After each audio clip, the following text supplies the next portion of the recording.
Hello बच्चों, कैसे हैं आप। उम्मीद करती हूँ आप बढ़िया और एकदम मज़े में होंगे। तो आइए बच्चों, आज एक बहुत अच्छी कहानी पढ़ लेते हैं और हमारी कहानी का नाम है अहंकार। इस कहानी में हम जानेंगे कि अहंकार बुरी बला है, किसे हुआ, कैसे हुआ और इसका क्या परिणाम निकला, वो इस कहानी को पढ़कर जानेंगे। लेकिन सबसे पहले कहानी में आए कठिन शब्द जान लेते हैं। वे शब्द हैं गधा, व्याकुल, कीचड़, गड्ढे, छत्र छाया और नियुक्त। बच्चों, अब इन शब्दों का उच्चारण आप भली प्रकार कीजिए और इनके लेखन का अभ्यास कीजिए। हम अपनी कहानी को शुरू करते हैं। एक घने वन में नंदू नामक गधा रहता था।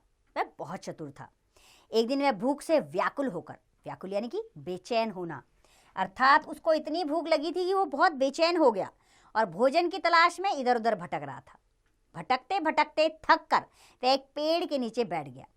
उसने देखा कि कुछ कुत्तों ने एक बकरी के बच्चे पर धावा बोल दिया यानी कि उस पर आक्रमण कर दिया उसे मारने के लिए।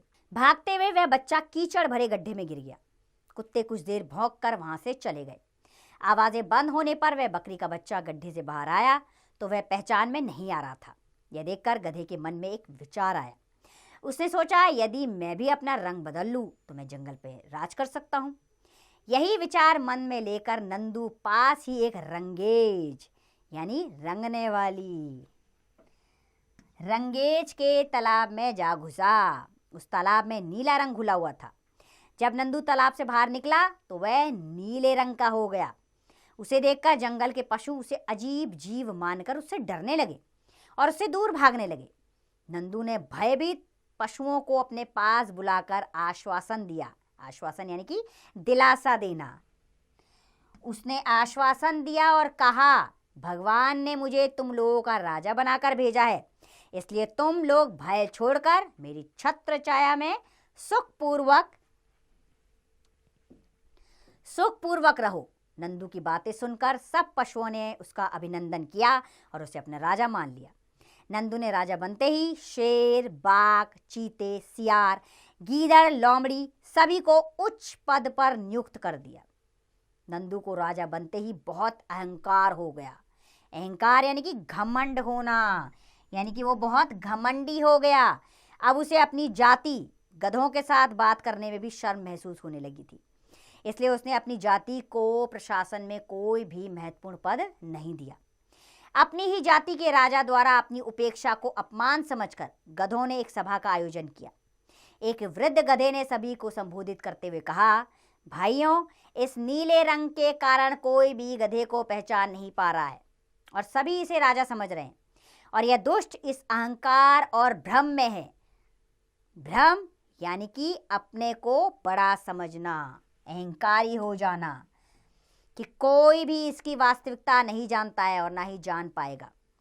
नंदू का राज खोलने के लिए गधे ने सुझाव दिया, यदि हम सब लोग एक ही स्थान पर एकत्रित होकर ढेंचू ढेंचू की आवाज निकालकर नाचने लगे तो यह दुष्ट नंदू भी अपने आप को नहीं रोक पाएगा और वह भी ढेंचू ढेंचू की आवाज करके नाचने लगेगा। इसकी आवाज से इसकी वास्तविकता सब पर प्रकट हो जाएगी, अर्थात इसकी असलियत सब जान जाएंगे। सभी गधों के ऐसा करने से नंदू भी खुद को नहीं रोक पाया और सब गधों के साथ ढेंचू ढेंचू की आवाज करके नाचने लगा। सभी जानवर उसकी आवाज सुनकर उसे पहचान गए। अपने अहंकार के कारण नंदू यह भूल गया कि वह मूल रूप से गधा जाति का है और खूंखार यानी कि खतरनाक, खूंखार पशुओं पर राज कर रहा है। सभी जानवर उसकी आवाज सुनकर उसे पहचान गए। उन्हें बहुत क्रोध आया और उन्होंने नंदू को मार दिया। तो देखा बच्चों, चालाकी दूसरों को परेशान करने का क्या नतीजा होता है। इसका परिणाम एक ना एक दिन भुगतना ही पड़ता है।